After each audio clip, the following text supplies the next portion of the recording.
definindo a resposta para sistemas com amortecimento e sem amortecimento. A gente fez utilizando a transformada de Laplace uma definição, um equacionamento da resposta do sistema em vibração livre quando tem amortecimento e quando não tem. São as equações que estamos vendo agora mesmo, né? Aqui temos a resposta do sistema em vibração livre, sem amortecimento, e a resposta do sistema em vibração livre com amortecimento. Quando eu falo de vibração livre, estou falando de que existem condições iniciais, tanto de deslocamento como de velocidade, que definem o movimento do sistema. Logo, nesses dois tipos de modelos, com e sem amortecimento, nós tentamos lá definir a resposta ao impulso para ter um equacionamento que possa relacionar qualquer tipo de excitação com a resposta. E essa resposta ao impulso pode ser solucionada através do teorema a resposta ao impulso pode ser utilizada no teorema da convolução para encontrar a resposta do sistema. Nós mostramos aí um exemplo em MATLAB, utilizando um comando simples lá para poder solucionar esse problema. Então, para dar continuidade, nós vamos agora definir um conceito que é o conceito do decremento logarítmico. Ele tem duas aplicabilidades. Uma é determinar se você tem o movimento de vibração livre de um sistema, assumindo que seja um grau de liberdade, você poderia determinar a taxa de amortecimento. Mas se você tem a taxa de amortecimento e tem um movimento de vibração livre, você poderia determinar o que aconteceria ciclos depois naquela resposta. Ou seja, é possível você ter o deslocamento inicial ou um deslocamento em um pico da resposta. Lembrem que a resposta em vibração livre é uma coisa que vai descendo dessa forma. Eu poderia ter o deslocamento nesse ponto. E se eu conheço a taxa de amortecimento, eu poderia predecir o que acontece ciclos depois. Por exemplo, nesse caso aqui, no segundo ciclo. Então, essa segunda uso, nós vamos usar para definir a resposta de um sistema em um grau de liberdade logo que foi aplicado uma rajada do vento. A gente vai mostrar um primeiro método determinístico para estabelecer as pressões dinâmicas do vento em uma estrutura. É um método muito antigo, dos anos 30. Nessa época não se considerava a possibilidade de que a estrutura entrasse em ressonância. Então se modelavam as rajadas como se fossem impactos sucessivos, né? Nesse caso, a gente vai ver a resposta do sistema para uma ou duas rajadas.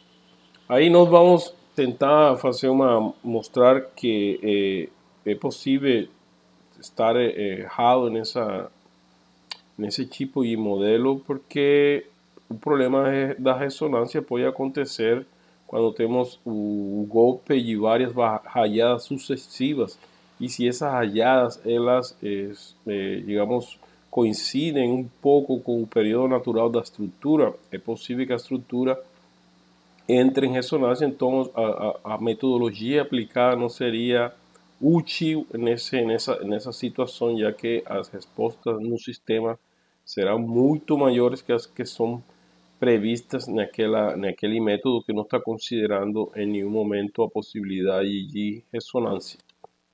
Essa seria uma primeira aproximação, um método extremamente velho, mas dá para entender aí como é que o vento pode gerar, inclusive em um caso de não entrar em ressonância, pode gerar amplificações por um modelo diferente de não estático, sino um modelo devido ao impacto das rajadas do vento. Eu, no início desse curso, eu mostrei lá que a diferença entre realizar uma análise estática com um carregamento definido e que essa diferença com o problema dinâmico, ela estava dado pela velocidade de aplicação da carga. Então, no caso do vento, são cargas aplicadas rapidamente, portanto, não podem ser modeladas assim, não tenha existe o fenômeno da ressonância, não podem ser modeladas como cargas estáticas, né? Eu falei que também nós vamos tentar fazer uma análise que é o que nas normativas atuais, essa análise é o que se está utilizando, que é o uso de vibrações aleatórias, né? Tentar predecir a resposta do sistema a partir de considerar o vento como uma vibração aleatória. Então, para isso, a gente vai ter que se introduzir um pouquinho na análise de vibrações aleatórias. Vamos mostrar os conceitos básicos do espectro, principalmente. Lembrem que tudo aqui está indo na direção de fazer análise dinâmica no domínio da frequência, ao invés do domínio do tempo.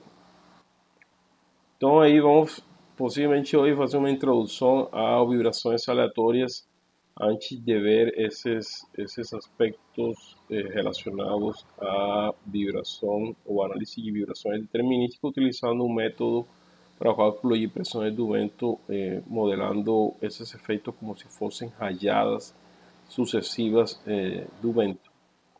Então vamos começar com tentar definir essas equações que a gente chegou da vibração livre de uma forma mais compacta. Isso vai ser muito útil para poder utilizar ou definir o método do decremento logarítmico. Lembrem, o método de decremento logarítmico serve para duas coisas: para definir a taxa de amortecimento, caso você tenha resposta de vibração livre, ou para poder predecir ou prever o deslocamento ciclos posteriores, tendo um deslocamento em máximo em algum ponto da resposta.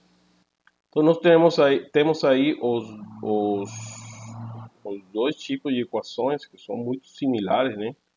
Você tem aqui que há umas variáveis que são constantes que só variam no caso, por exemplo, aqui de seno tem uma variável diferente, aqui tem outra, mas são muito similares essas equações. Essa aqui estamos sendo multiplicado pelo exponencial, né?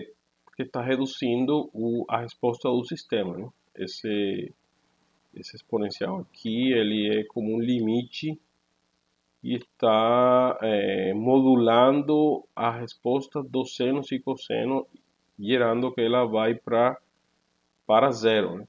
E aqui está influenciado pela taxa de amortecimento. Você também aí que está tendo influência da taxa de amortecimento e o sinal negativo é o que faz que vai para zero. Então, nós podemos representar essas duas equações da seguinte forma: esquecendo das partes constantes, vamos assumir que elas são, no caso da resposta à vibração livre com amortecimentos, seriam as constantes A2 a B2. E no caso da resposta à vibração sem amortecimento seria 1B1. Então, essas constantes que estamos vendo aqui, né? Então, é possível representar essa equação de soma de senos, cosseno com essas constantes como sendo somente igual a isso aqui. Então, aqui temos duas variáveis que estão definidas em função dessas constantes, que são a amplitude e a fase do cosseno. Então, a amplitude ela modifica a amplitude mesma do cosseno. Ele varia só entre 0 e 1. Então, se eu coloco aqui um fator multiplicador, vai ser amplificar ou diminuir essa amplitude do cosseno. E a fase, ela adianta ou faz um retraso do mesmo cosseno. Como eu mostrei alguma vez, você pode transformar um cosseno em seno simplesmente adiantando ou atrasando um ângulo de 90 graus. Então, esse ρ é igual a isso aqui, e o alfa é igual a isso que estamos vendo aqui, B sobre A. Então, eu coloquei aqui no A1, A2, porque pode ser aplicada para qualquer uma das duas equações. Pode ser com A2, B2 ou A1, B1. É indiferente. Então, para demonstrar que isso é verdade, nós podemos fazer aqui uma demonstração. Vamos representar esse cosseno com a amplitude e a fase. Aplicamos aqui uma identidade trigonométrica do cosseno, né, separando os ângulos. Aqui temos este sinal converte aqui esse negativo. E nós podemos definir que A2 seria igual a ρ cosseno de alfa, ou e B2 é ρ seno de alfa. Pode ser A1 ou B1 também. Eu estou fazendo aqui a demonstração para qualquer um dos dois, né? Então vamos aplicar essas definições aqui, nas quais supostamente são iguais a amplitude e a fase, para ver se isso é verdade. Então vamos elevar ao quadrado o A mais o B ao quadrado. Se a gente tira a raiz, você vê aqui que o ρ ele é igual, pode se colocar em evidência, sai do radical, e internamente fica uma identidade que todos nós conhecemos que é igual a 1. Então, portanto, é verdade essa definição. A gente pode representar o ρ como sendo igual a ao quadrado mais b ao quadrado.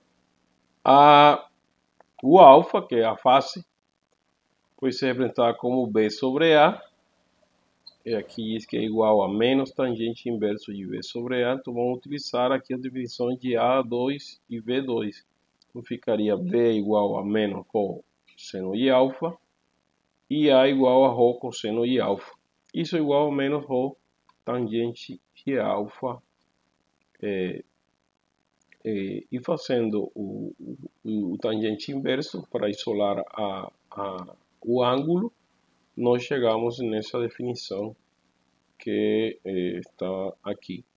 Então isso prova que isso é igual a isso aqui. Ou seja, você pode representar essas duas equações nessa forma compacta. No caso que temos aqui um exponencial, então é só multiplicar pelo exponencial e pela forma compacta da resposta à vibração livre. Então, vamos representar as duas. No caso do sistema sem amortecimento, a representação compacta seria essa aqui.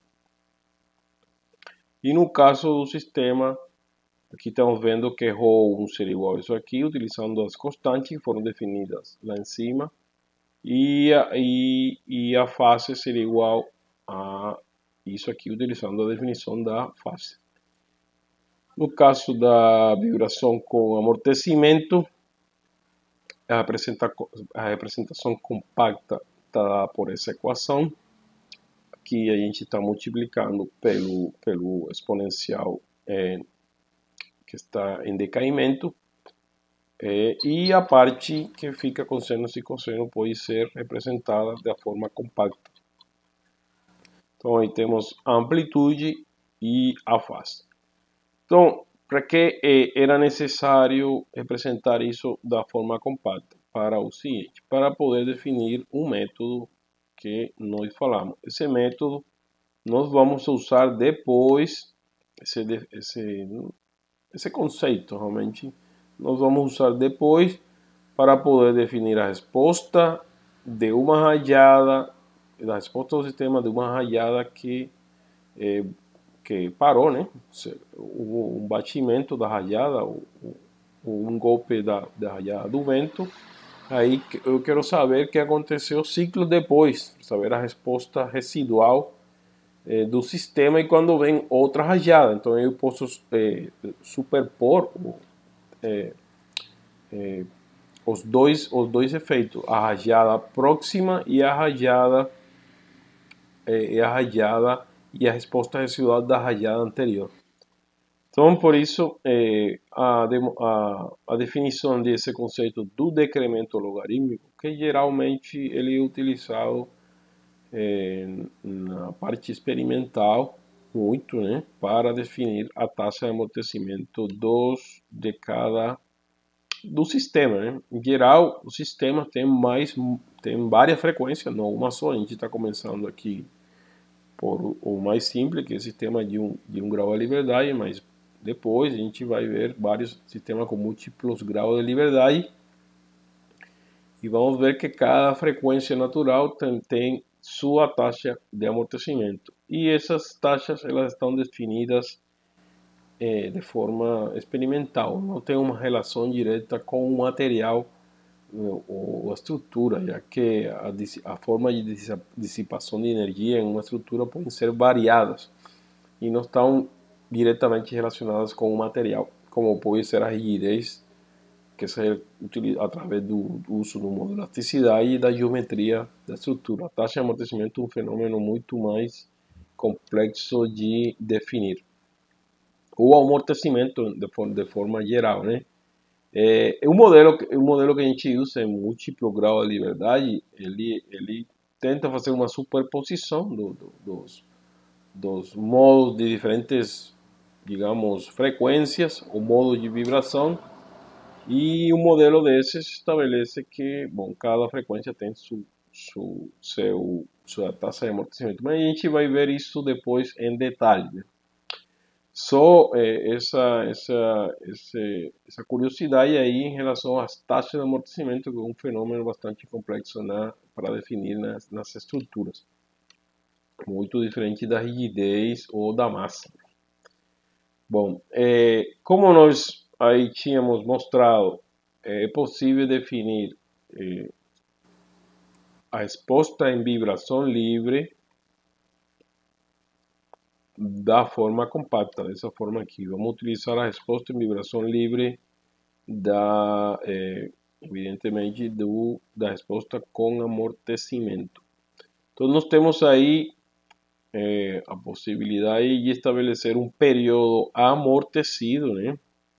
Lembrem que o que seria o período amortecido está relacionado com a frequência amortecida, que a gente define lá que é parecida com a frequência natural, mas está sendo multiplicada por um radical que é 1 menos a taxa de amortecimento ao quadrado.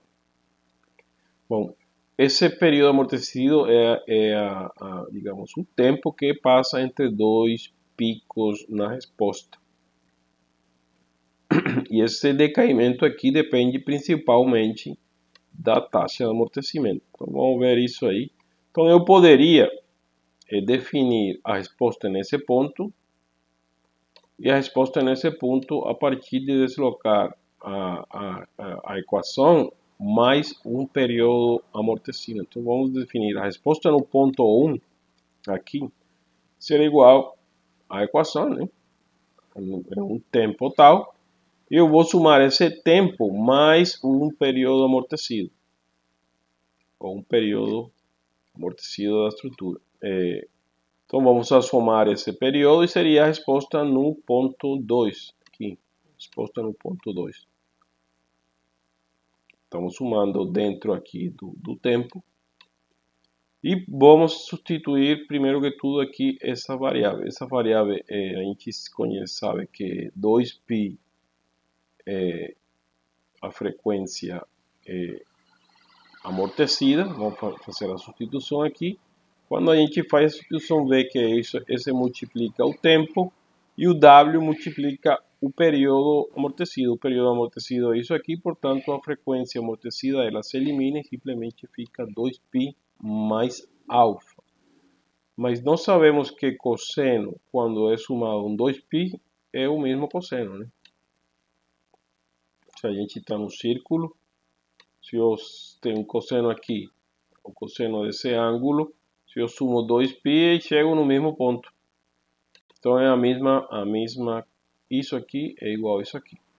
Então, conhecendo isso, a gente define que a resposta, o período posterior, o período amortecido posterior, ou seja, nesse pico aqui, é igual a essa equação aqui. Exatamente a mesma, quase muito igual que a resposta no pico anterior.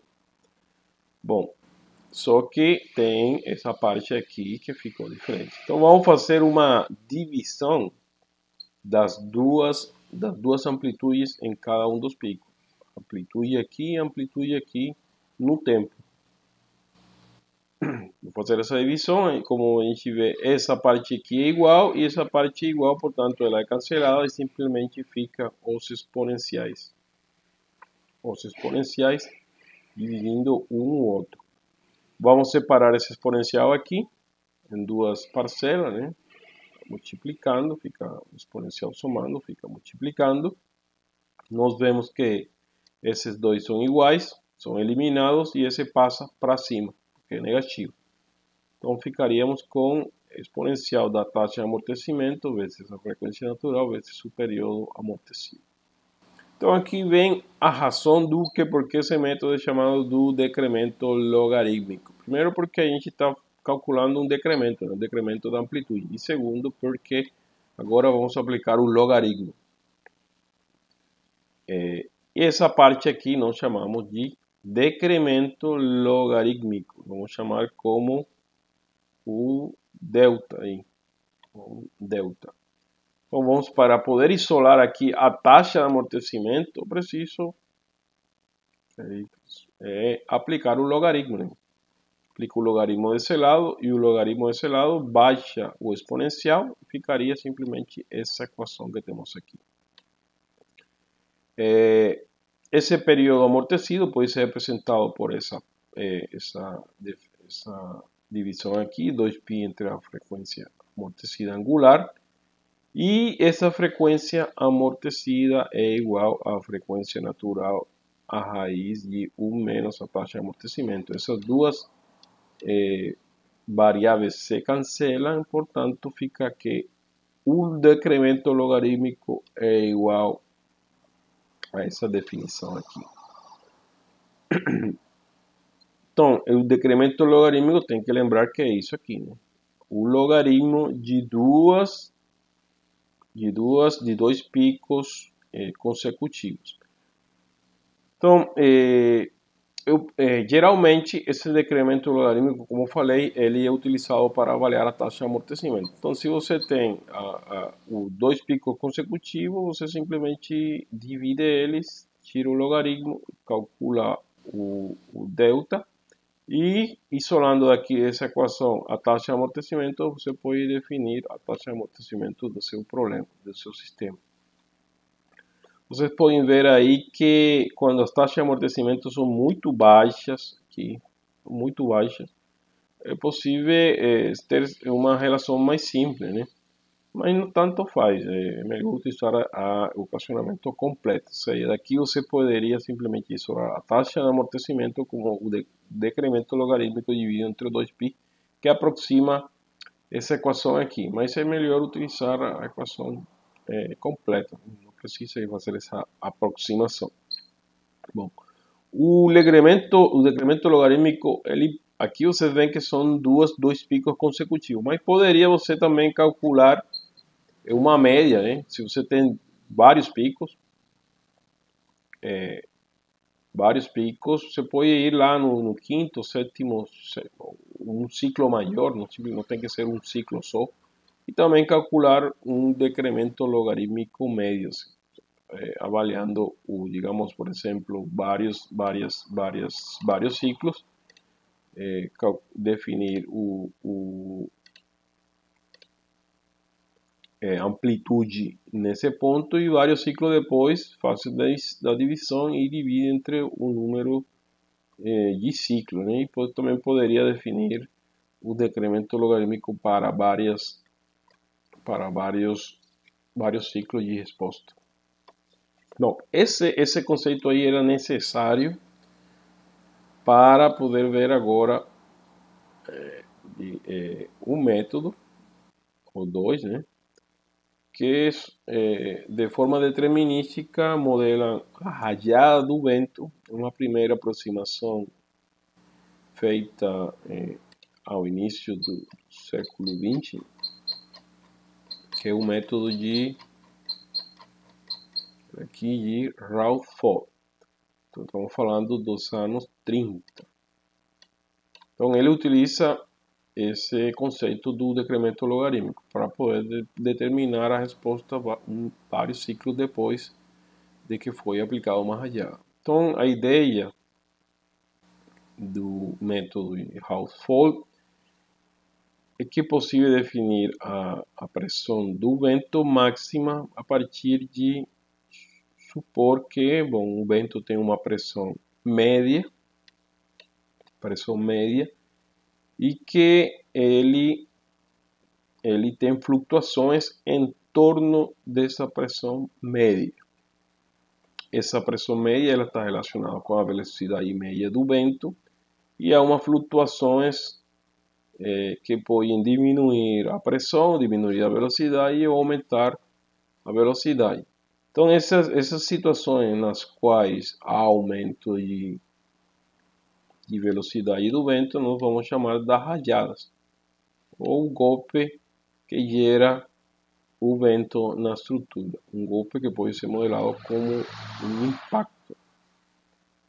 Então, importante desvantagem ou limitação dessa metodologia é que ele nunca considerou a possibilidade de existir cargas periódicas. Ou seja, ele modela o vento como sendo impactos que estão com um espaço suficiente e que não é possível, digamos, esses impactos acontecer várias vezes. E também em tempos que podem ser parecidos à frequência natural, que isso geraria ressonância, né? Então, ele descartou totalmente a possibilidade de existir ressonância nessa metodologia aqui. No entanto, vamos ver qual era a proposta nesse tempo. Então, vamos primeiro modelar a rajada, como seria o modelo da rajada, a proposta desse método. Então, vamos supor que temos uma ação do vento que ela é dada por uma forma sinusoidal, mas ao aplicar, ao definir a rajada, seria como um início da forma sinusoidal, mas ela fica aplicada na estrutura por um tempo tal, né? Então, a gente pode definir aqui umas características dessa forma sinusoidal, como são o período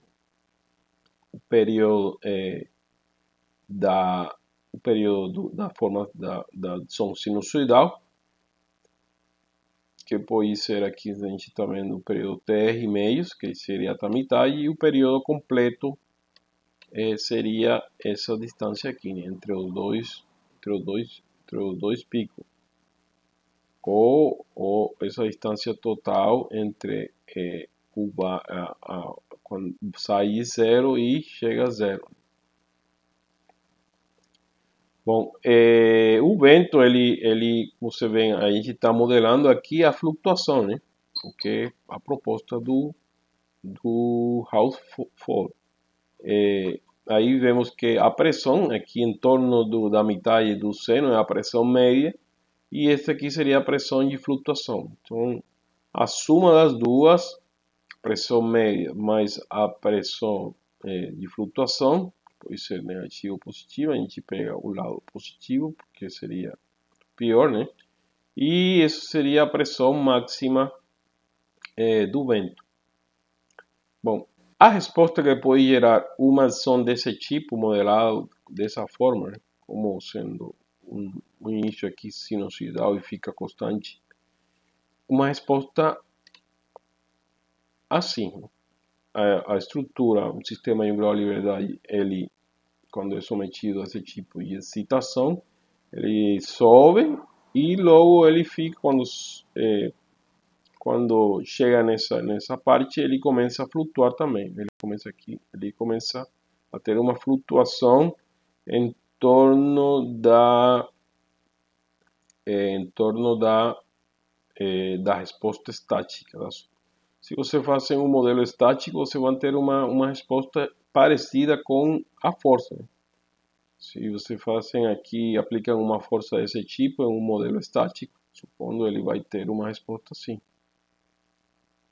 igual à força aplicada. Mas se você faz um modelo dinâmico, a resposta vai ser parecida com a estática, só que começa a flutuar em torno da resposta estática. Então, a resposta pode se definir como sendo a resposta média devido à pressão média, mais um XR, que seria até o ponto da resposta estática, né? Que seria como uma resposta estática, mais um X2, que seria a flutuação devido ao fenômeno dinâmico. Então, temos aí que a resposta total seria pela resposta média, mais a resposta estática, mais a resposta de flutuação devido ao fenômeno a incluir a parte dinâmica. Então, nesse método, ele consegue definir digamos, um coeficiente de amplificação ou uma relação entre essa resposta estática e a resposta dinâmica, x2 entre xr. Essa relação aqui entre essa parte que está a flutuação e a resposta estática. O método diz, olha, ele é igual a isso aqui. Vamos definir as variáveis dessa definição, mas a gente vai fazer uma verificação realmente se essa equação ela está certa. A gente poderia tentar fazer uma demonstração, mas seria mais fácil verificar, fazer uma simulação de uma força desse tipo, e ver como responde o sistema, solucionando a equação dinâmica. Então a gente vai fazer isso agora. Então a gente espera que a resposta seja como foi dito no método, né? Uma resposta desse tipo, flutuando com uma resposta estática, tendo uma flutuação e aqui um x2 máximo. Então a gente vai verificar se realmente essa relação é verdade. Então ele define esse beta como sendo igual a alfa, aqui você vê, alfa e alfa médios, aí o alfa seria igual a essa relação de frequência da radiada. Lembre que aqui a radiada ela tem um período e também se pode determinar uma frequência. Frequência da radiada, que seria igual ao período da estrutura entre o período da radiada do vento. O período sinusoidal da radiada do vento. Então, com isso, se eu conheço esse beta, essa relação, eu poderia definir que a resposta que soma a resposta estática mais a flutuação seria igual a isso aqui. Mas eu sei que o x2 seria igual a xr vezes beta, né? Então eu posso substituir o x2 como sendo isso aqui. Então ficaria 1 mais beta vezes xr.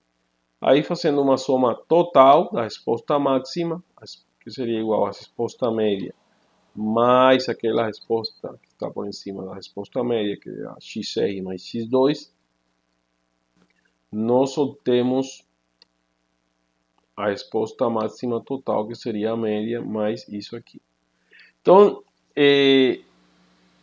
como isso está relacionado tudo, se a velocidade aumenta a pressão. Então, e se essa velocidade aumenta a resposta.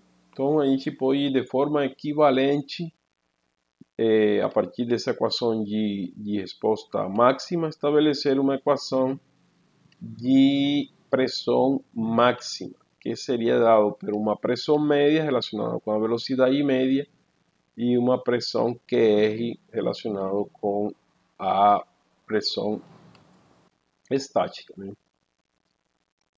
Do vento. A pressão para uma velocidade superior à média, né? Tem uma velocidade superior à média. Bom, esse fator de maioração, como vocês veem aí, ele está definido entre x2 e, desculpa, seria o alfa, que eu escrevi errado, o alfa. Esse fator de maioração, ele depende diretamente do alfa, vocês veem que o alfa, ele depende da rigidez da estrutura. Então, vocês veem que quando temos maior rigidez, esse alfa será menor, portanto, o 1 mais beta pode ser também menor. Então, é uma relação aí entre rigidez e maioração e o fator de maioração. Vamos ver aqui uma verificação dessa resposta. Não sei se você está em... Bom, vou colocar aqui, vou mudar a tela. Tem alguma dúvida até aí?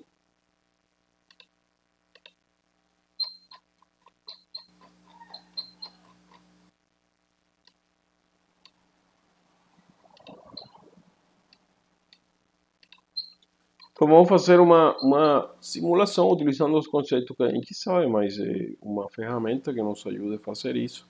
A gente vai simular, vamos simular essa excitação como foi definida no método. Então ele diz, olha, você pega um seno, um cosseno, define um período, mas quando chega no pico você deixa ele constante. Então, a gente criou uma função aqui para isso. Então, aí, isso está em função do seno, né? Do seno da radiada, que tem um período de tempo de 4 segundos. E se gerou essa função aqui. A gente utilizou aí a função de grau 2 vezes, né? Para poder simular isso aqui. Lembram da função de grau? Que ela...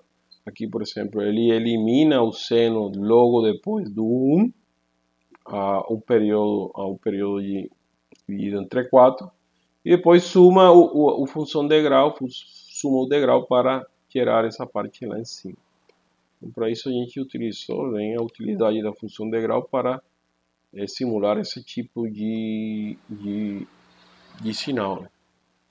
Então, nós sabemos que é possível, através da transformada de Laplace, solucionar esse problema, principalmente quando temos funções desse tipo tão descontínuas, né?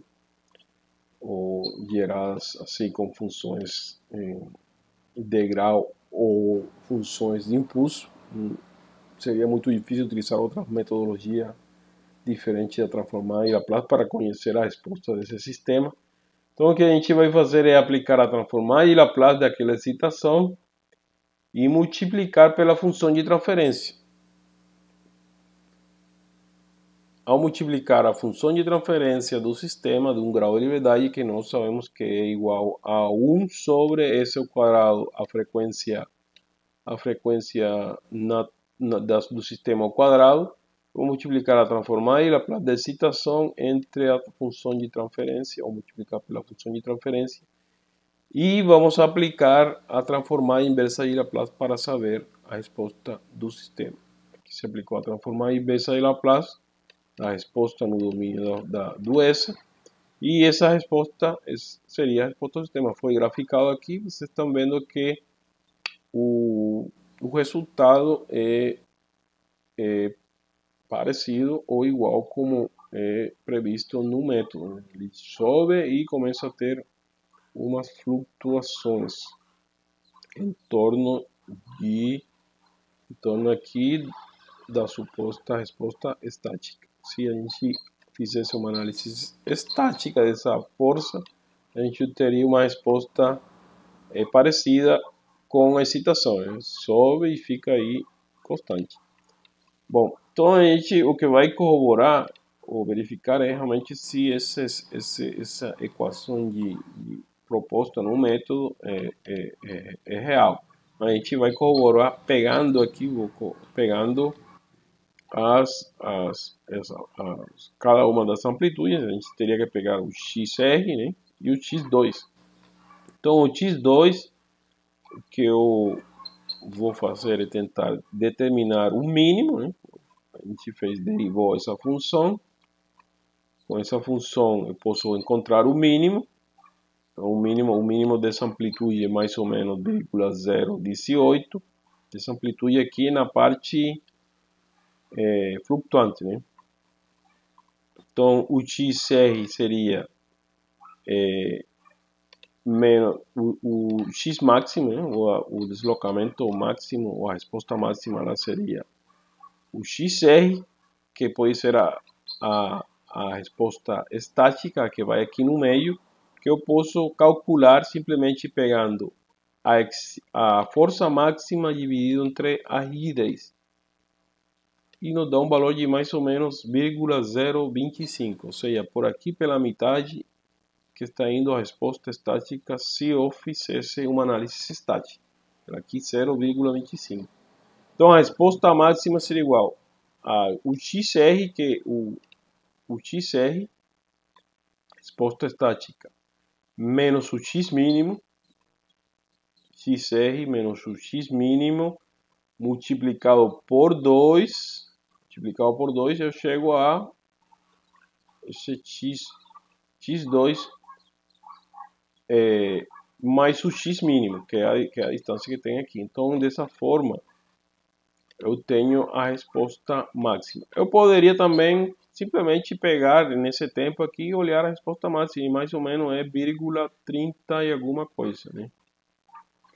Então temos aí que deu 0,32. O X2 simplesmente é a subtração entre o máximo e a resposta estática, tem esse valor. Então vamos calcular aí com os valores calculados da resposta um beta, e o beta deu 0,275. Utilizando a equação proposta no método, utilizando o alfa e tudo aquilo, né, que o alfa é a relação entre o período da estrutura e o período da rajada, nós obtemos o mesmo valor. Então, portanto, essa proposta aí do método está certa. Esse coeficiente de amplificação beta está certo. Bom, vamos agora utilizar a mesma metodologia, mas para poder definir o efeito de várias rajadas. Nesse caso aqui, 2 rajadas. Foi um método proposto por esse cara aqui, nos anos 60. Vamos ver o que ele utiliza. Ele utiliza parte dos resultados da proposta do Rutherford e vai superpor as duas respostas, a primeira da primeira rajada e depois a resposta da segunda rajada. Então vamos ver como é que se faz isso.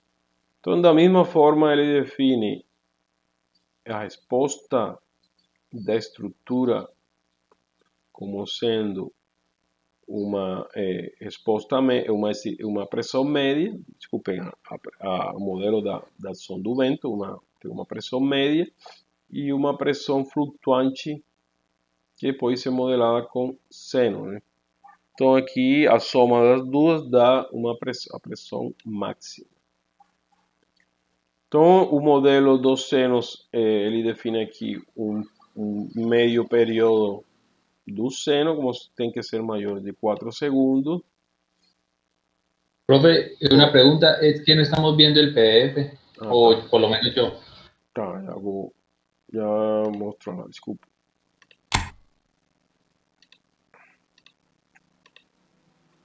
Então, esse é o método que estava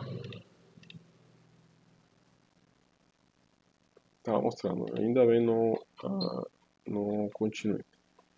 Não falei muito aqui sobre o método. Bom, esse é o método feito de várias, vocês estão vendo agora. Sí, profesor. Tá, então temos aí o efeito de várias rajadas. Então a gente o que vai fazer é definir a resposta de uma primeira rajada e essa resposta ela vai ter uma resposta residual até chegar a outra rajada e a gente vai superpor a resposta que ficou dessa rajada mais a nova resposta que vai gerar a nova rajada. Isso pode ser fazer continuamente, né? Mas a gente vai fazer aqui o exemplo para duas rajadas. Então ele define a ação do vento como sendo tendo uma pressão média, uma pressão flutuante, que é dado por aquele pico da rajada, que vai ser simulado como sendo um seno, uma função sinusoidal. E, bom, e a soma das duas, pressão média mais a pressão flutuante, seria a pressão máxima. Então tem umas características aí dos senos que são as seguintes. Digamos, o período médio do seno tem que ser maior de 4 segundos. Então, vocês estão vendo que essa é a parte que é aplicada, né? A metade do seno. E depois vem novamente a rajada e excita a estrutura. A separação, aqui onde está, digamos, das limitações dessa metodologia. A separação, ela se define como sendo 45 vezes o período médio da rajada, o período médio da função sinusoidal. Ou a metade, né? Esse é o período médio, então isso aqui, a metade do período do seno, né? Período do seno. Então, vamos ver depois, aí fazendo algumas simulações, que isso aqui pode não acontecer, né? Não necessariamente esse golpe contínuo de duas rajadas ou várias rajadas necessariamente tem que estar nessa separação. E se essa separação ela é próxima da frequência natural, vai gerar ressonância. Então, essa é uma limitação. Isso, evidentemente, aqui deveu ser definido a partir de experimentos, né, de estudos de vento, e eles chegaram nessa conclusão, mas é uma conclusão que pode estar errada, né? Que também não leva em conta a possibilidade do que as excitações do vento possam ter frequências similares à frequência da estrutura. Então isso é uma limitação da metodologia. No entanto, vamos ver qual é a proposta, né? Então temos aí que o período médio, né? A metade do período é dado maior de 4 segundos e a separação, aqui ele já estabelece uma condição que pode gerar erro, né? Que realmente já esse tipo de metodologia não são usadas. A gente está aí tentando ver como foi o avanço da ciência nesse sentido. O período, o tempo entre rajadas, entre acontecer a primeira rajada e a outra da seguinte rajada, ele define aqui como sendo maior a 180 segundos, ou 22,5 vezes o período da rajada ou da função sinusoidal com a qual é modelado a rajada do vento. Nesse método, outra suposição é que a velocidade é considerada, digamos, constante entre as rajadas, é a mesma, ou seja, que poderia ter uma maior, por existir uma maior amplitude e aqui outra, né? Não necessariamente tem que ser iguais as duas amplitudes, mas de qualquer forma o método assume que as duas amplitudes são as mesmas, ok? Então vamos ver como a gente obteria a resposta assumindo duas rajadas. Então, na primeira rajada, a gente já com o método de Ralph-Pohl, a gente já sabe que aquela parte, aquela parcela superior à resposta média é dada por isso aqui. Portanto, a gente tem no início uma resposta desse tipo, né? U mais beta XR. Então, após a primeira rajada, o sistema, a excitação sume, né? Essa excitação sume e o sistema fica em quase uma vibração livre. E ele começa a flutuar aqui, né? E chega um ponto, quando vem a outra rajada, então a gente quer saber qual foi o que chegou, a resposta que chegou quando teve uma outra rajada a um tempo desse tipo. Então ele fica vibrando, como se mostra aqui, e aí vem a outra rajada. Então a gente vai somar a resposta residual mais a resposta supondo que a gente não tivesse nenhuma resposta residual. Então a superposição das duas, a gente não dá a resposta total do sistema quando é submetido para a outra rajada do vento. Então, a primeira aqui resposta é dada por o método de Hauspoll, né? E a gente pode, utilizando o método do decremento logaritmo, a gente pode calcular qual seria a resposta residual um período ciclo depois, né? Bom, então vamos definir primeiro qual seria o número de ciclos, que seria como sendo igual ao quê? Igual ao período, ou o tempo entre rajadas, né? O tempo entre rajadas, entre esse ponto aqui, e o período da estrutura. Então a gente aí com isso calcula o número de ciclos. O número de ciclos que a estrutura faz até chegar à seguinte rajada. Vamos utilizar o método de decremento logarítmico para ver como fica a resposta depois de chegar a outra rajada. Eu vou dividir a resposta no tempo inicial aqui e a resposta no tempo t. Isso seria igual, utilizando a definição do método de decremento logarítmico, seria igual a isso aqui, a gente coloca o tempo t, né? E o tempo t a gente sabe que é o período da estrutura vezes o número de ciclos que aconteceu. Eu vou, essa frequência da estrutura, eu vou assumir que era 2π dividido entre 2π, entre o período da estrutura, eu vou eliminar isso aqui e ficaria simplesmente assim. A taxa vezes 2π vezes P. Portanto, a resposta dada quando chega a outra rajada é dada por essa equação aqui. A resposta inicial aqui vezes o exponencial, como você vê aqui, menos a taxa de amortecimento 2π vezes o número de ciclos.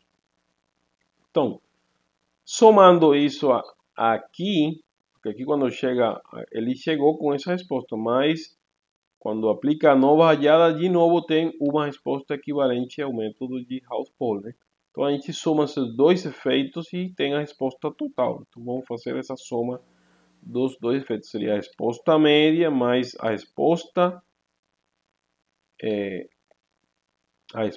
da segunda rajada.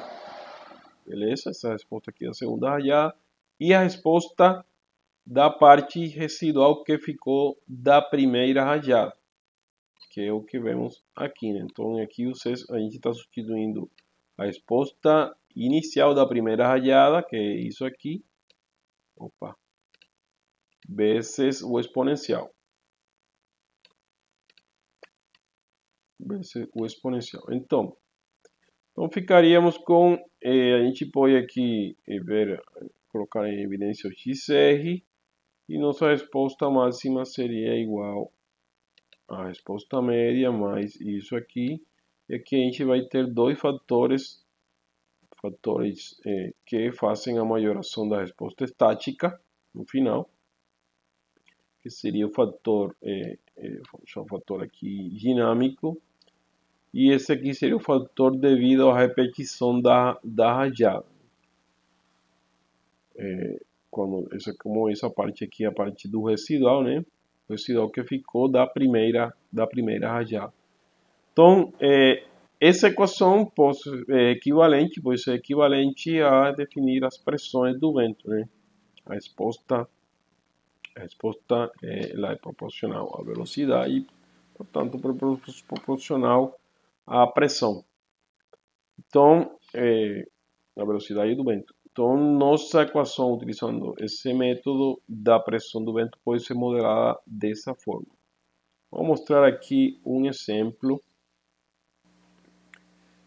utilizando essa metodologia e ver como é que é possível, a partir desse equacionamento, estabelecer pressões aí de migração do vento devido ao golpe de duas rajadas. Então, lembre que essa metodologia realmente já não são utilizadas, né? A gente vai ver depois aumentar vibrações aleatórias para tentar entender os métodos que são atualmente utilizados nas normativas, principalmente a normativa, não, a normativa aqui do Brasil. Então, ele é baseado em conceito de vibrações aleatórias.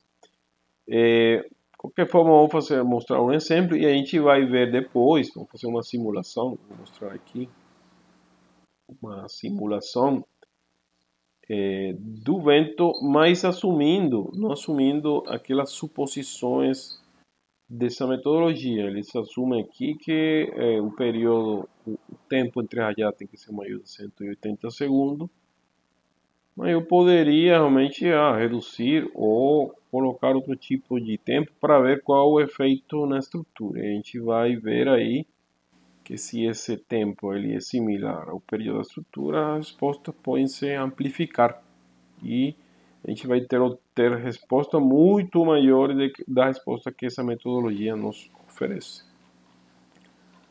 Então, vamos supor que um exemplo de cálculo através dessa metodologia, que o período da rajada é de 8 segundos, a taxa de amortecimento ela é de 0,01, o período fundamental da estrutura é de 6 segundos e a separação entre rajadas é de 180 segundos. Aqui temos uma velocidade média do vento de 28 metros por segundo e uma velocidade máxima do vento de 43,8 metros por segundo. E o QR, que seria a pressão aí superior à pressão média, vamos a supor que ela é 53% da pressão máxima. Então vamos utilizar o equacionamento do proposto aqui. Vamos calcular cada uma dessas variáveis. Então a pressão média ela é dada pela equação que a gente já mostrou nas primeiras aulas.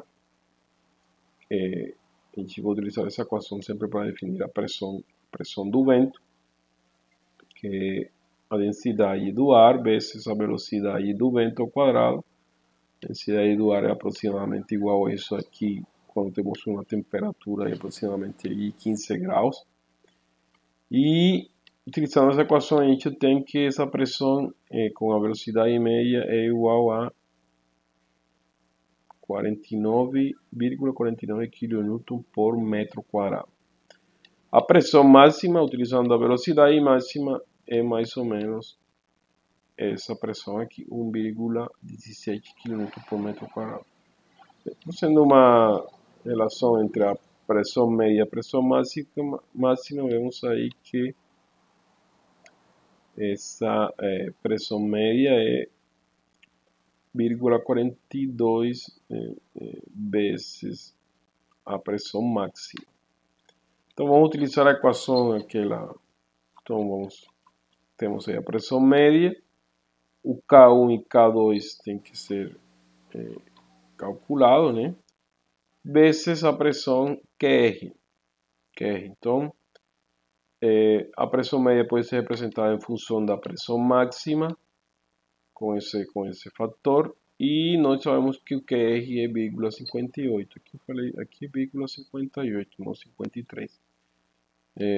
Então ficaria simplesmente por definir K1 e K2. Então, nossa equação da pressão da pressão total seria igual a isso aqui. Bom, temos o K1, K2, o K1 é definido pelo beta, o beta é aquela equação do, isso aqui é absoluto. O beta é definido por aquela equação do método Hausdorff. O alfa é a relação entre o período da estrutura e o período da rajada, nesse caso é a 0,75. O número de períodos, que é essa variável aqui, bom, o período, a gente vai assumir o tempo mínimo que estabelece o método de várias rajadas, que é 180 segundos, entre o período da estrutura, que é 6, dá 30. Número de períodos, ou seja, 30 períodos acontecem quando chega a segunda rajada da resposta, né?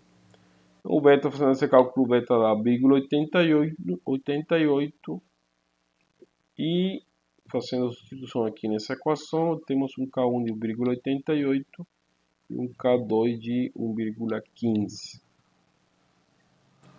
Então essa pressão total é igual a, sendo aqui a soma de tudo isso em multiplicação, a gente tem que a pressão total é 1,67 vezes a pressão máxima. Então a gente tem aí um valor de 1967 kN por metro quadrado. Então essa é uma primeira aproximação de como estabelecer pressões dinâmicas, incluindo o efeito dinâmico, né? Aqui a gente não está tendo em conta a parte dinâmica e não só estática. Então, se você faz um cálculo só com a pressão máxima, aqui você vai obter uma pressão só com a pressão, digamos, estática, desculpa, um valor menor, né? Um valor menor se você assumisse que o fenômeno é estático. Você vai ver aí você vê que tem um valor menor de pressão. Incluindo o efeito dinâmico, a pressão chega a se superar. Então, foi uma primeira aproximação para incluir o efeito dinâmico devido à ação do vento. Então, vamos mostrar aqui através do MATLAB um exemplo. Vamos primeiro simular essa situação aqui, ver o que a gente obtém. E depois vamos fazer outras simulações modificando o período, desculpem, a separação entre rajadas, o tempo de separação entre rajadas, para ver as limitações desse tipo de metodologia, né? Vamos lá no MATLAB, vou trocar a tela.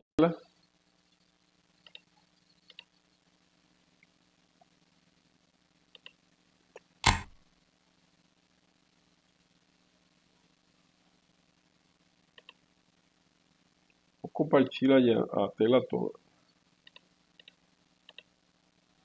Tem alguma pergunta até aí?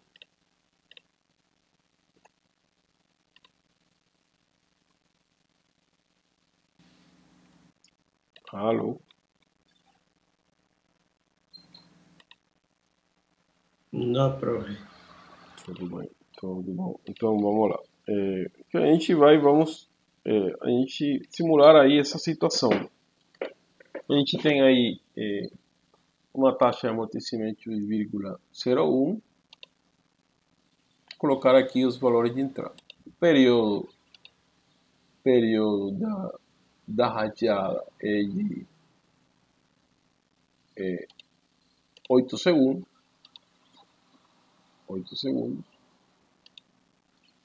E o período da estrutura é de 6, né? 6 segundos. A separação entre a radiada é de 180.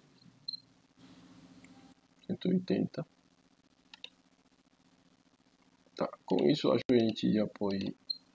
Então, Vamos colocar duas rajadas. Então, esse programinha aqui eu vou explicar agora. Já aí coloquei os dados que precisava. Então, a gente o que vai tentar fazer é simular esse tipo de rajada. Essas duas rajadas iniciais, né?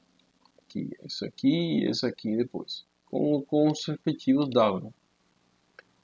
Então, aqui eu coloquei o número de rajadas, o tempo entre rajadas. Aqui vou criar o tempo, né? Que eu vou fazer a análise. Seria, eu coloquei aqui um delta de tempo, bem pequenininho, que está relacionado com a frequência natural, um delta de tempo. Pode ser qualquer, né? Aí coloquei um bem pequenininho para fazer uma boa análise. E aqui um tempo suficiente para incluir as duas rajadas. Aqui criei um vetor de forças preenchendo um vetor de zeros, e eu vou preencher esse vetor de força tentando separar essas duas rajadas. Okay? Eu fiz aqui dessa forma. Bom, eu vou repassar depois esses arquivos que possivelmente vão ser úteis para vocês fazer as próximas tarefas. A primeira tarefa, que ainda a gente não definiu a primeira tarefa. Mas eu realmente queria que a primeira tarefa fosse, nesse semestre, relacionada com vibrações aleatórias. Por isso, por enquanto, eu não deixei nenhuma tarefa por enquanto, né? De fato, isso que eu estou fazendo aqui era uma das primeiras tarefas que eu deixava nos semestres anteriores. Mas nesse caso aqui, essa tarefa não vou deixar para quando a gente entre na parte de vibrações aleatórias, aí a gente coloca a primeira tarefa. Então vamos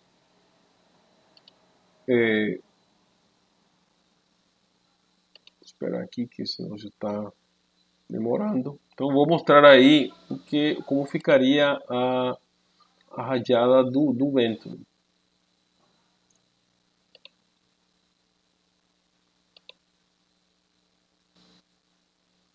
Então vou rodar tudo só para mostrar.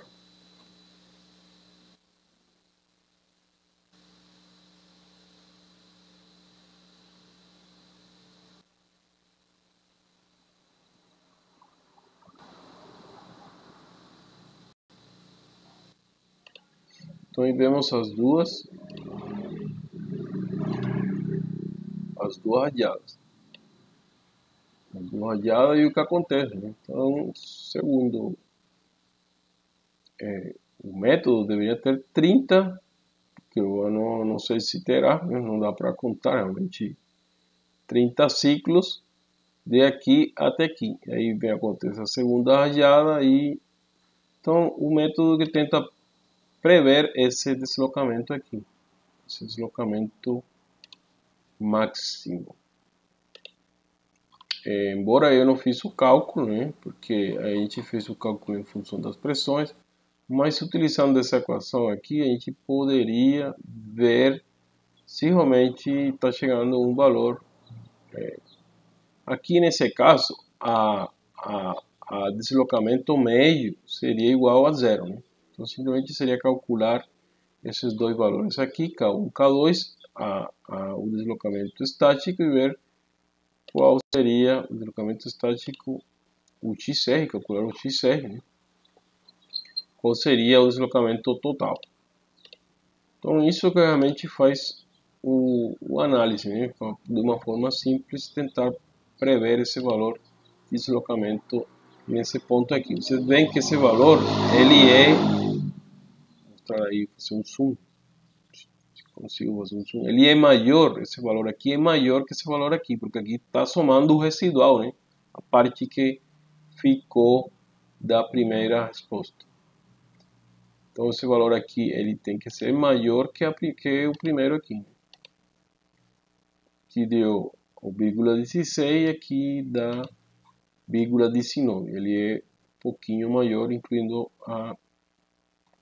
Vocês estão vendo que o tempo que é dado na metodologia é bem amplo, ele permite que se faça uma diminuição da resposta, mas se eu coloco esse tempo da raiada um pouquinho antes, esse valor aumentará. Então a gente vamos aí modificando esse valor aí, colocar por exemplo 100. Bom, a forma além do problema de representar essa situação, o procedimento é igual, exatamente igual para que eu mostrei na aula passada para calcular a resposta, né? Utilizando o teorema da convolução. Aqui eu defino a função de resposta ao impulso, utilizando a frequência de amortecida, e com isso aqui eu poderia calcular o máximo. Aí estou calculando o máximo da resposta. Agora eu vou fazer uma simulação com um período, com uma separação entre rajadas menor. Enquanto a separação seja maior, menor será o deslocamento máximo. A gente chegou aqui a 0,17. Vamos ver aqui como que ficou.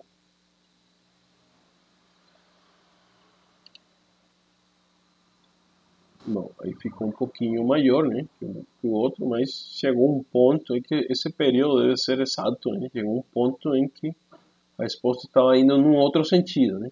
Então aí veio a rajada, mas se a gente pega a resposta no sentido da rajada, aí vai, que tenha ênfase, né? O deslocamento vai ser maior. Aqui você vê que um pouquinho, se a gente pega um pouquinho menos de tempo entre rajada, a resposta ia ser maior. Mas pegou foi quando estava tendo diminuição. Vocês estão vendo o efeito?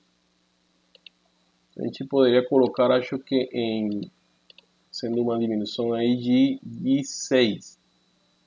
Então 100, colocar 100 menos 6 seria 94. Acho que é exatamente o valor onde pega.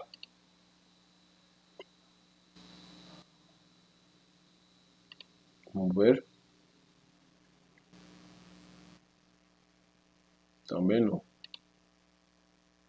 Não deu para pegar aí o ponto onde fica em face a força com o deslocamento da estrutura.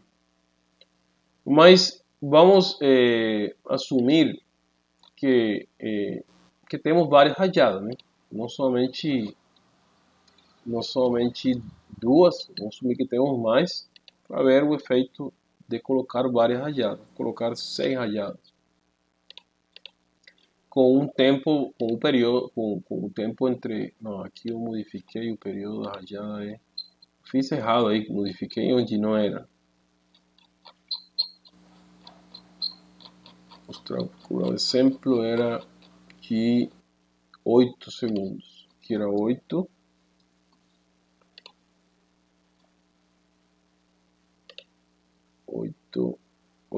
Ok.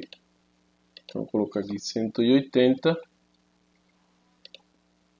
e o número de rajadas de 6 rajadas.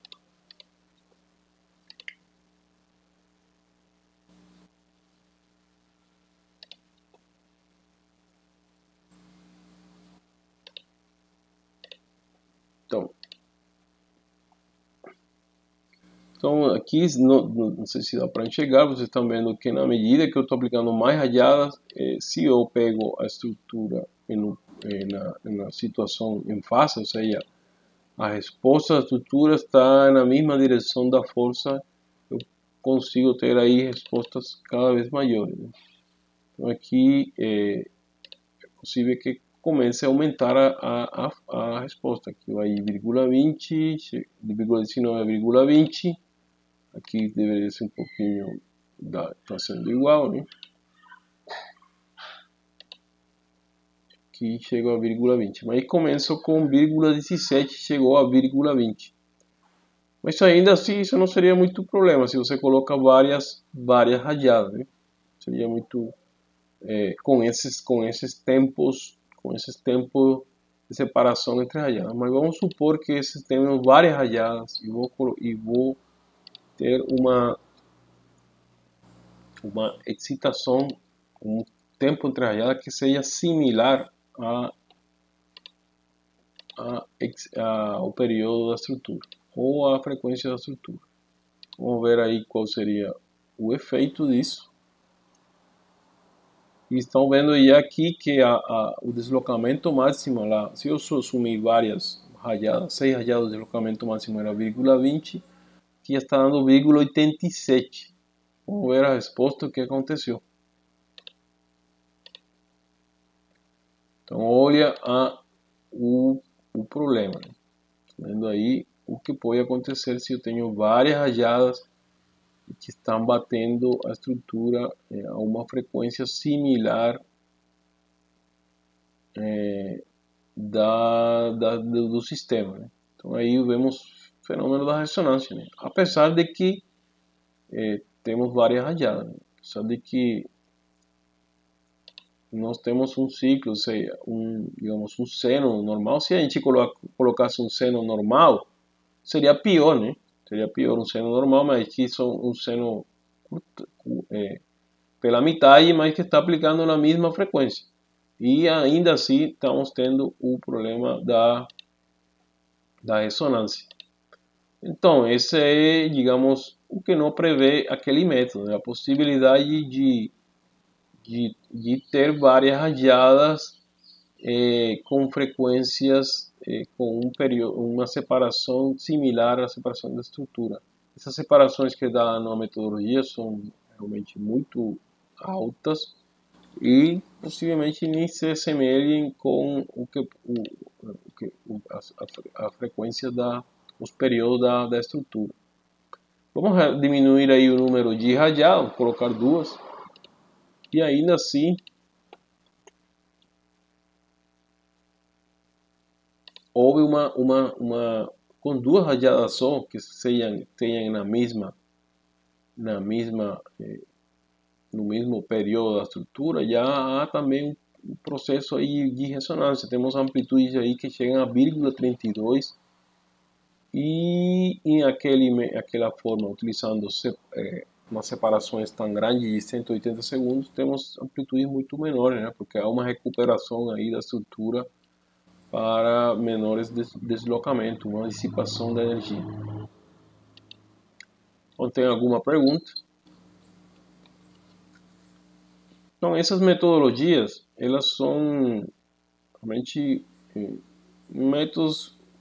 primeiras metodologias que surgiram para realizar uma análise incluindo o efeito dinâmico do vento. Mas na atualidade não são muito utilizadas. Tem alguma pergunta?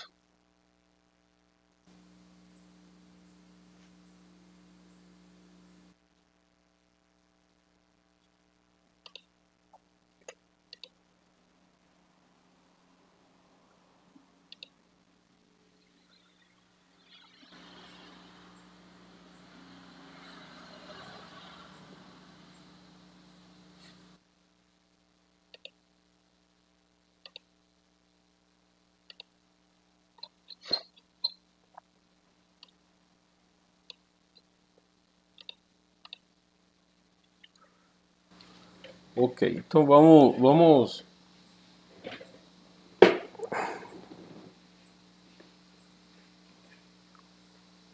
o Jair, você poderia falar para eu entender melhor?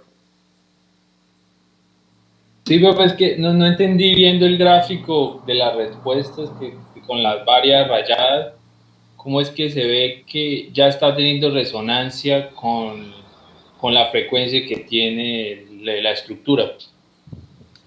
Bom, o fenômeno aí se vê pela amplitude das respostas.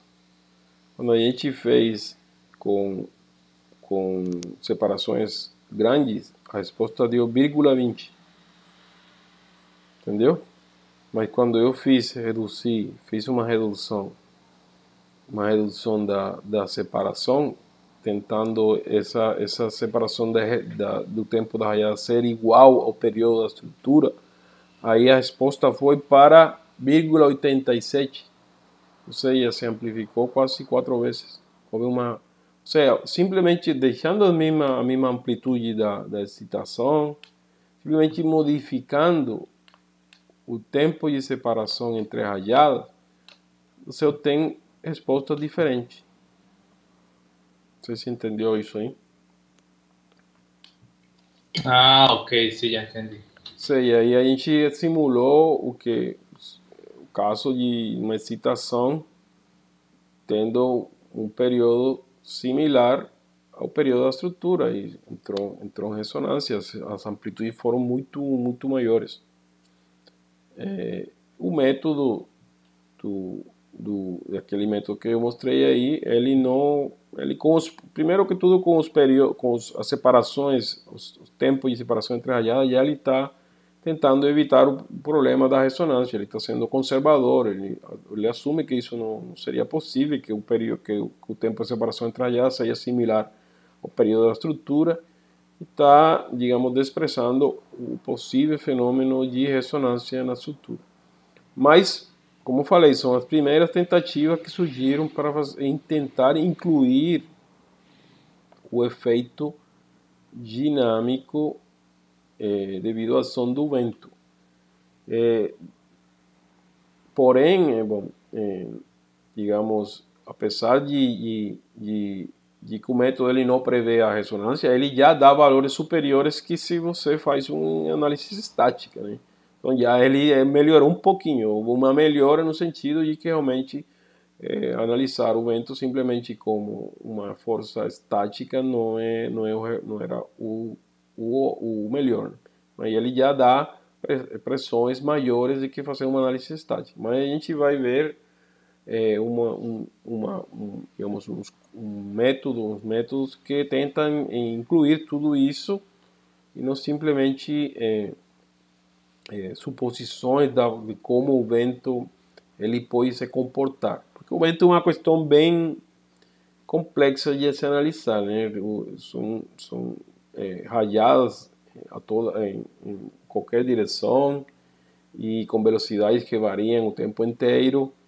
E, além disso, é difícil você representar através de uma forma sinusoidal, como você fez aí, um sinal do vento.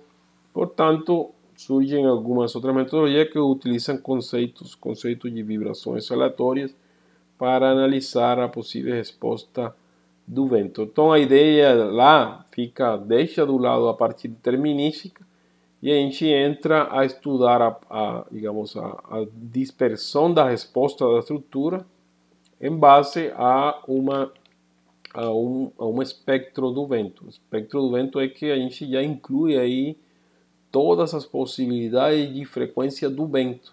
A gente não está assumindo aí que tem separações de 180, pode ter menos, senão a gente inclui todas as possibilidades.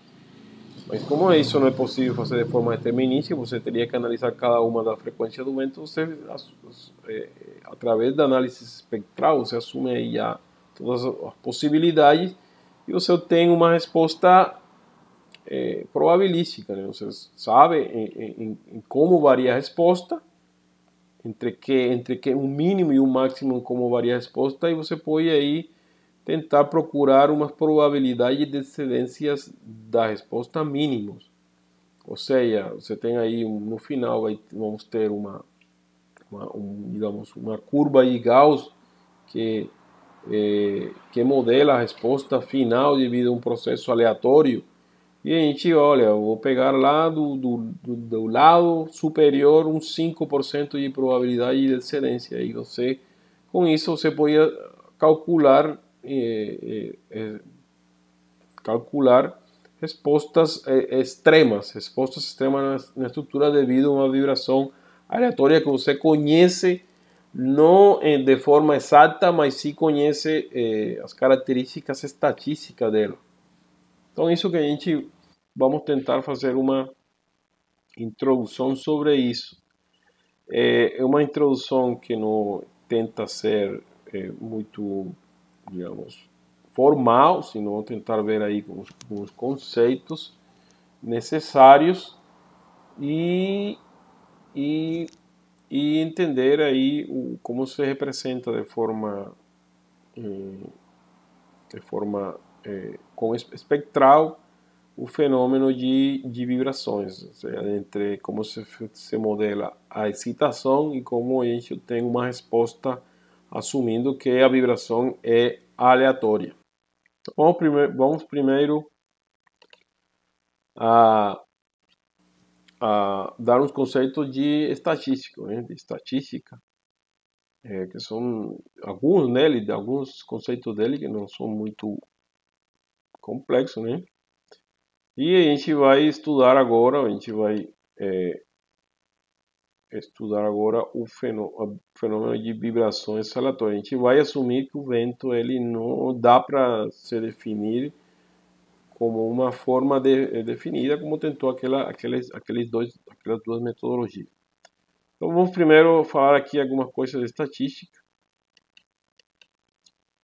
Então primeiro vamos lembrar que nós podemos definir alguns estatísticos de uma variável aleatória.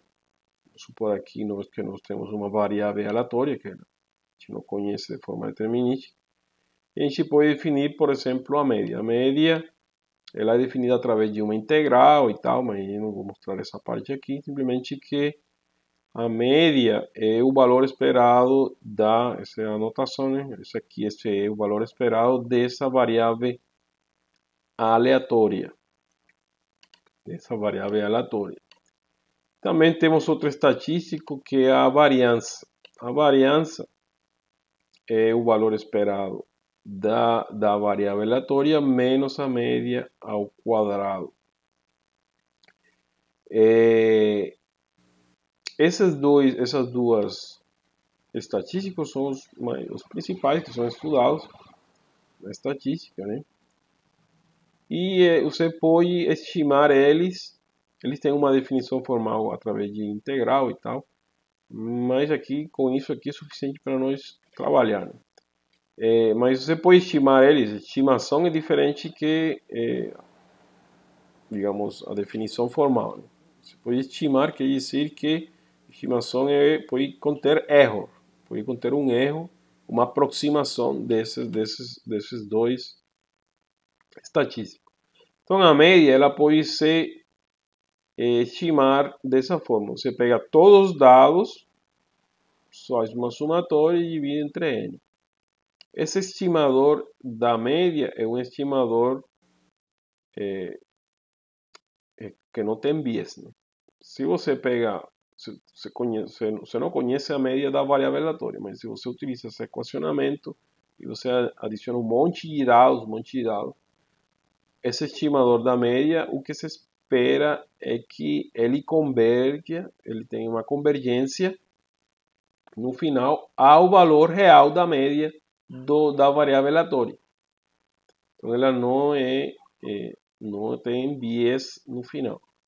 O estimador da variância é esse aqui. Você pega a soma de si menos a média. Essa média que já ela é estimada, né? Ou seja, aí você está vendo aqui que você está introduzindo um erro, porque ele já vem de uma estimação. É esse aqui, 1 menos n, mas o estimador da variância ele é enviesado, ou seja, na medida que você adiciona mais dados, ele não converge exatamente para o valor real da variância da variável aleatória. Mas há forma de corrigir esse viés, embora o viés não é muito grande, que é colocando n-1, mas isso já faz parte de análise da estatística. Mas por enquanto a gente só para tentar definir a diferença entre a definição formal e a estimação. Esse aqui, muitas vezes vocês viram lá no Excel que tem as duas, né? Tem as duas formas de cálculo da variância. Esse aqui que tem, na medida, esse estimador aqui, se você tem poucos dados, aí ele dará um erro grande, mas se você tem muitos dados, ele assintoticamente ele vai convergir, né? Mas um estimador melhor é n-1. Colocar n-1 estima elimina o viés dessa variância. Bom, essa definição de variância está aqui, né? Pode ser representada de outra forma. Então vamos expandir esse valor esperado. Vou elevar isso aqui ao quadrado, né? Fica a variável aleatória ao quadrado, 2xu, u quadrado.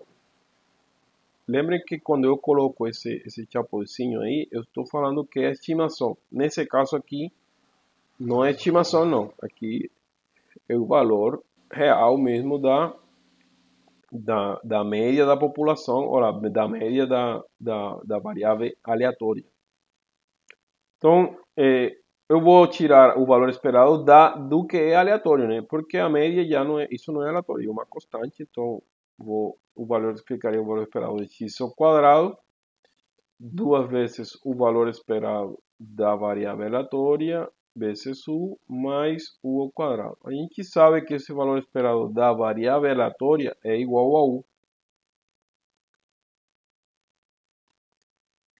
Então, ficaria u ao quadrado e, fazendo aqui uma subtração, ficaria menos u ao quadrado. Então, a variância pode se representar assim, como sendo igual a o valor esperado de x da variável aleatória ao quadrado menos a média ao quadrado.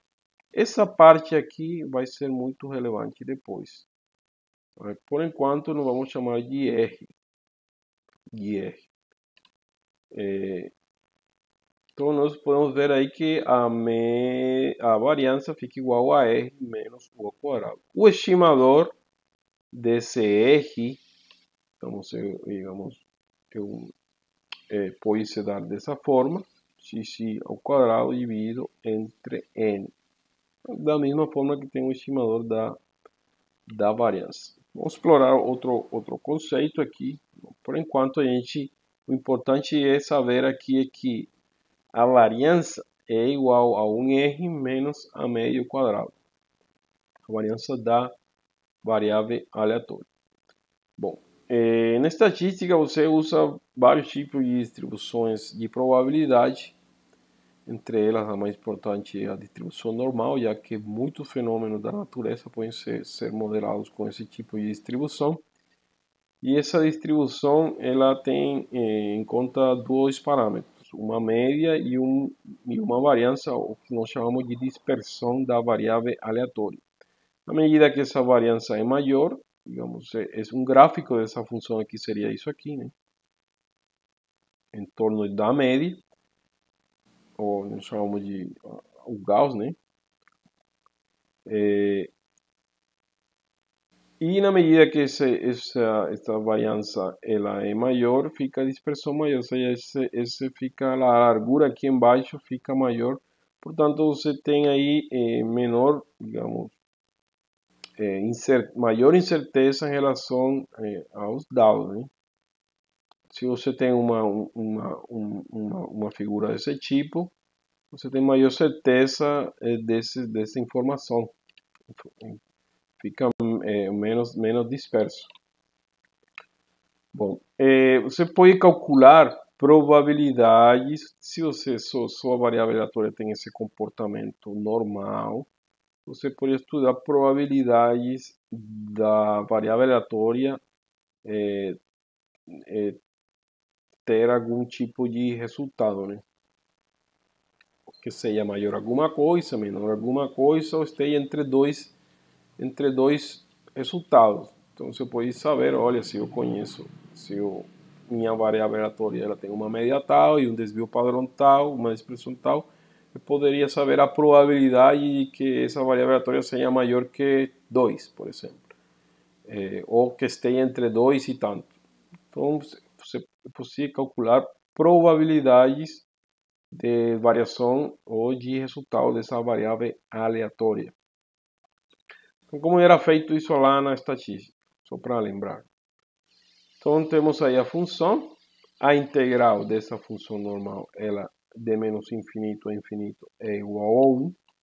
Ou seja, todas as possibilidades tem uma probabilidade de 100%. Né? Todas as possibilidades da variável aleatória somam uma probabilidade do 100%. Então, para calcular a probabilidade entre dois resultados, você simplesmente que probabilidade de x ser maior do que um valor x1 e menor do que um valor x2, você utilizava essa definição aqui, integral de x1 entre x2, né? da função da distribuição de probabilidades. Bom, você também poderia calcular a probabilidade dessa variável aleatória ser menor do que um valor, então a gente fazia integral de x1 até menos infinito, ou se a probabilidade era maior de algum valor, a gente fazia integral de x2 até o infinito. Só para mostrar aqui um resultado, né, da distribuição normal, a probabilidade de x ser maior da média menos o desvio padrão, e menor do que a média mais um desvio padrão era mais ou menos de 68%. E assim, na medida que você aumentava o desvio, ou a distância do desvio padrão, você ia chegar a uma probabilidade do 100%. A probabilidade, isso aqui é óbvio, né, porque é uma função simétrica. A probabilidade de x ser maior que a média é 50% e a probabilidade de x ser menor que a média é do 50%. Bom, como essa integral aqui ela é complicada de trabalhar, né? Mas se você tem várias médias, vários diferentes desvios padrão, resolvendo, você está vendo que ela é de menos infinito até infinito, ou de menos infinito o valor que você calcular, que deseja calcular. Lá tem uma forma, mas uma forma, digamos, de cálculo para simplificar as coisas, mas não necessariamente tem que ser usada, né? De qualquer jeito, a gente vai simplificar as coisas dessa forma. Então, para isso, para você não ter que ficar integrando isso aí, você utilizava uma forma, digamos, da distribuição normal padronizada. Ou seja, se você simplesmente tinha, digamos, padronizava a média e o desvio padrão, você ia ter umas probabilidades. Pronto. E essas probabilidades poderiam ser relacionadas com outro tipo de média e desvio padrão. Então, partindo de uma probabilidade que você já conhece, você poderia concluir as probabilidades de outras variáveis aleatórias com outras médias e com outro desvio padrão. Para isso era utilizado a distribuição normal padronizada. Então, o que você padronizava aí? Você gerar uma distribuição normal que tivesse uma média igual a 0 e uma variância igual a 1. Então, vocês lembram lá que tinha umas tabelas na qual você podia calcular a probabilidade da variável aleatória tendo essa padronização da distribuição normal. Então, como que se padroniza? Você utiliza essa equação, a média menos a variável aleatória menos a média dividido entre o desvio padrão. Isso gera que essa variável nova aleatória tenha uma distribuição, uma média igual a 0 e uma variância igual a 1. Então, a gente pode demonstrar isso, né? Se eu aplico o valor esperado dessa nova variável aleatória z, ele seria igual ao valor esperado disso aqui, x menos u, dividido entre o desvio padrão, e vou aplicar agora o valor esperado sobre a variável aleatória. Isso aqui é conhecido, uma constante, então ficaria o valor esperado da variável aleatória menos a média. A gente sabe que o valor esperado dessa variável aleatória tem que ser a média, portanto, u menos u igual a 0. Portanto, você pode concluir que fazendo essa transformação aí de variáveis, dessa variável aleatória para essa aqui, a gente obtém um valor esperado de igual a 0 ou uma média igual a 0. a variância também pode ser demonstrada. Então, se eu aplico o conceito de variância nessa variável aleatória, ficaria z menos a média de z. A média de z, ou seja, que é igual a zero, ficaria z igual a x menos 1 dividido entre a variância. Aplico o valor esperado nessa equação, e o valor esperado disso lá em cima a gente já sabe, vou lembrar aqui, que é igual a variância. Portanto, a variância entre a variância é igual a 1. Então, isso aqui fica aí demonstrado que fazer essa transformação gera esse tipo de características estatísticas da nova variável aleatória. Bom, com essa variável, com essa introdução normal padronizada, também é possível fazer cálculos de probabilidade. Então, como que era feito isso aí? Você tinha uma média e um desvio padrão de uma variável aleatória. Então, você queria calcular a probabilidade de x ser maior do que 3. Então, o que você fazia era primeiro fazer a transformação, né? Então, coloca aqui 13 menos 10 dividido entre 2, dá 1,5.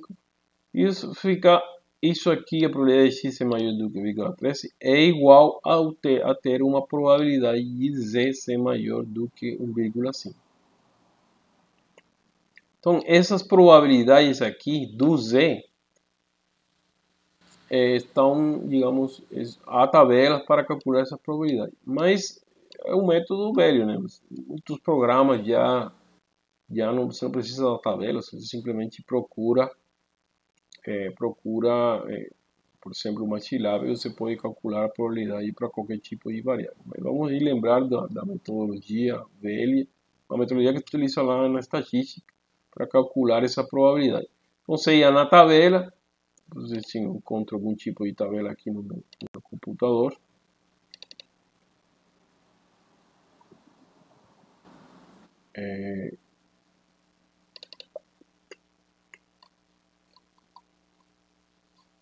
Estou procurando.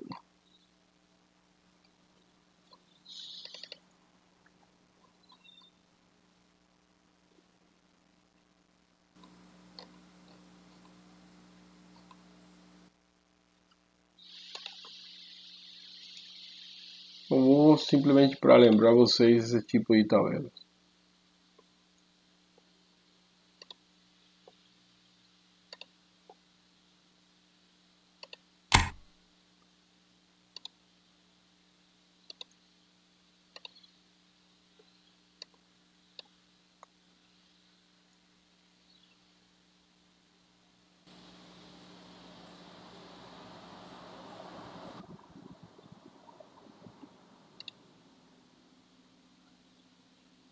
Bom, era uma tabela assim desse tipo, vocês estão vendo aí.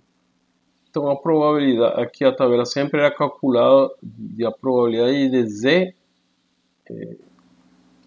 ser menor do que alguma coisa. Então você ia aí procurar, tem aí 0,1, 0,2, você ia olhando a probabilidade, né? Então aqui tem os valores, né? C igual a 1,1 é mais ou menos aqui, C igual a 1,9, igual isso aqui. 2, 2,1, 2,1, você vai olhando aí as probabilidades.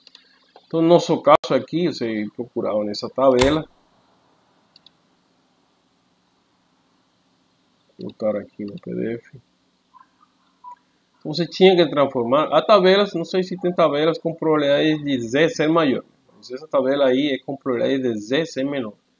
Então, a probabilidade de z ser maior que 1,5, eu vou transformar como sendo ao contrário. Né? 1 menos a probabilidade total, menos a probabilidade de z ser menor do que 1,5. Ou seja, para eu calcular isso aqui, eu preciso pegar tudo menos a probabilidade de que seja menor.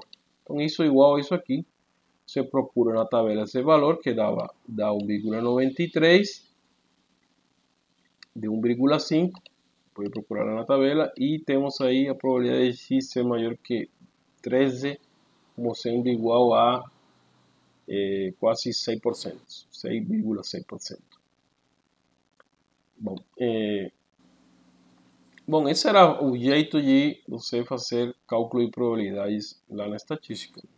Isso aqui é uma forma, né? E o que a gente vai utilizar mais não é a probabilidade de x ser maior do que 3. A gente vai utilizar mais esse tipo de probabilidades. A probabilidade do x ser maior do que um valor e menor do que aquele mesmo valor negativo. Por que essa forma é a que a gente vai utilizar sempre? Porque as vibrações, elas sempre vão ter os dois valores, né? Então, ele está em torno do zero. Então você vai desejar calcular um valor absoluto, realmente. Você não está interessado em saber se é negativo ou positivo. Você simplesmente está interessado que o valor seja maior de um valor, né? Que a variável aleatória seja maior do que... Se é maior do que menos 2, para mim exatamente igual como sendo maior do que 2. Portanto, eu vou somar essas duas probabilidades para obter uma resposta, digamos, máxima. Porque pode acontecer tanto do lado negativo da resposta como do lado positivo. Bom, então, vamos fazer esse tipo de cálculo aí. Então ficaria, vamos fazer um exemplo aqui, temos uma média igual a 0, um desvio padrão igual a 4. E vamos fazer a troca de variáveis, né? Z seria igual a 1, então ficaria isso aqui, probabilidade de x ser maior do que 2 e mais a probabilidade de x ser menor do que menos 2 seria igual à probabilidade de z ser maior do que 1 mais a probabilidade do z ser menor do que menos 1. Estou trocando a variável aí, né? Essa aqui eu vou trocar por sendo, porque lá na tabela simplesmente sai probabilidade de z menor do que alguma coisa.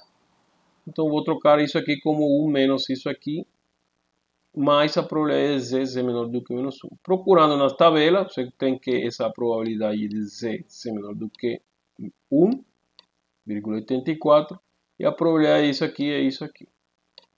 Então, somando tudo dá 31% de probabilidade. Mas você pode ver que realmente, simplesmente com fazer o cálculo da probabilidade de um lado só e multiplicar por 2 dá a mesma coisa. Você vê aqui que essa probabilidade aqui deu igual que essa probabilidade aqui. Deu a mesma, são iguais. Então, simplesmente multiplicar a probabilidade de um lado só e multiplicar por 2, no caso da distribuição normal. Então, eu simplesmente calculo duas vezes a probabilidade de x ser maior do que 2, que é a mesma coisa da duas vezes a probabilidade de z ser maior do que 1. Ou pode ser ao contrário, né? Duas vezes a probabilidade de x ser menor do que menos 2, ou duas vezes a probabilidade de z ser menor do que menos 1. Então dá a mesma coisa.